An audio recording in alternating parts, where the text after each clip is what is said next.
saudara, Bapak Ibu yang dikasihi Tuhan, haleluya, selamat Natal. Kita bersyukur hari ini kita bisa merayakan Natal di beberapa gereja.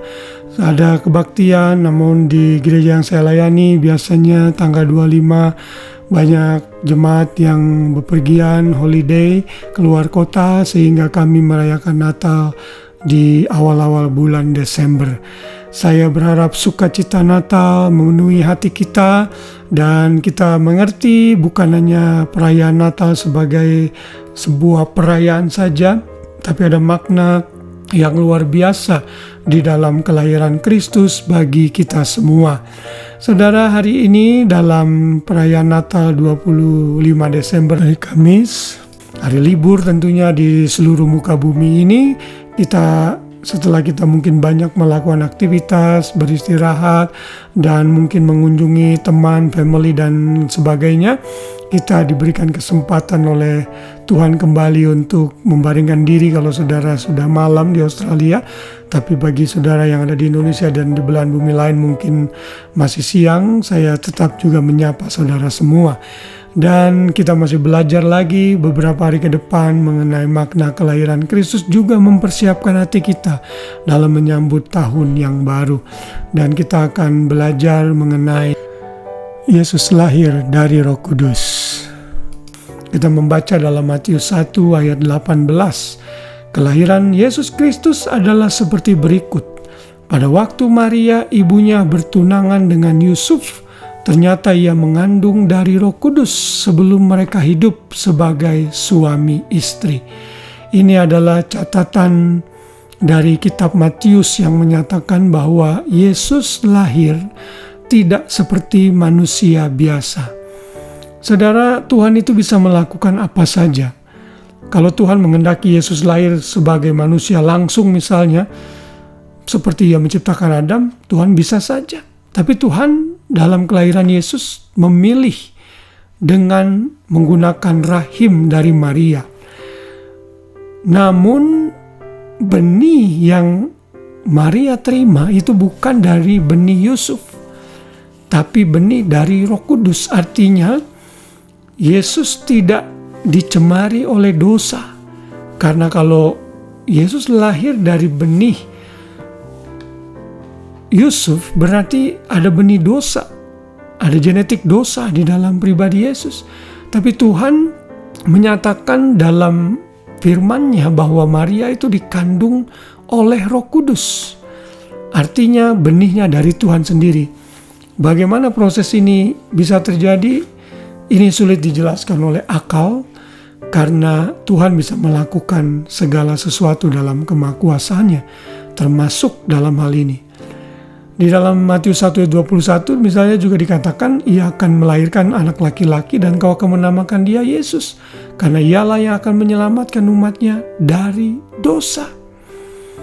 Jadi Yesus harus lahir membawa tugas menyelamatkan manusia dari dosa, dan benih itu harus dari Tuhan sendiri. Ada esensi Allah di dalamnya. Karena itu Yesus lahir dari Roh Kudus berarti ada dimensi kemanusiaan dan dimensi kealahan menjadi satu. Sehingga Yesus itu manusia sejati, ia juga Tuhan atau Allah yang sejati. Dalam Lukas 1 ayat 27 dikatakan, kepada seorang perawan yang bertunangan dengan seorang bernama Yusuf dari keluarga Daud, nama perawan itu ialah Maria. Jadi Maria itu perawan dan belum pernah berhubungan dengan laki-laki secara seksual. Karena itulah Yusuf, kalau kita nanti membaca dalam kisah Injil, berniat untuk menceraikan Maria. Karena bagi orang Yahudi, kalau orang kedapatan baru bertunangan saja tapi sudah hamil, itu menunjukkan bentuk perzinahan. Karena itu Yusuf tidak mau itu terjadi, karena dia belum bersetubuh dengan Maria. Namun malaikat datang kepada Yusuf dan mengingatkan jangan menceraikan Maria, karena apa yang ada dalam kandungan Maria itu adalah dari Roh Kudus, yaitu bayi Yesus. Saudara, cara kelahiran inilah yang Tuhan pilih untuk menebus dan menggenapi rencana Tuhan dalam penebusannya bagi manusia berdosa. untuk menggambarkan dimensi Allah dan dimensi manusia yang menjadi satu dalam pribadi Yesus. Karena itu, the virgin birth, kelahiran Yesus dalam perawan Maria adalah doktrin yang dipegang teguh dan harus kita percayai. Dan tentunya Maria setelah itu berhubungan intim dengan Yusuf sebagaimana layaknya suami istri dan melahirkan anak-anak yang lain. Karena itu di dalam Alkitab Perjanjian Baru dicatat Yesus memiliki saudara tiri. Salah satunya adalah Yudas dan juga Yakobus. Dan juga mungkin ada saudara wanita yang lain. Nah saudara, Yesus dalam kelahirannya sangat unik. Beda dengan manusia di dunia ini. Itu karena Bapa dengan kemahakuasaan dan providensinya mengendaki benih ilahi ada dalam Kristus. Sehingga Yesus bisa menjadi Allah yang menyelamatkan manusia.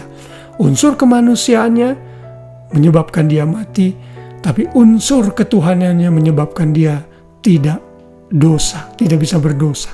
Bahkan tidak ada benih dosa pun di dalam dirinya. Inilah makna Natal lagi yang kita bisa belajar. Dari cara kelahirannya saja kita mengerti rencana Tuhan yang besar atas manusia dalam kelahiran Kristus.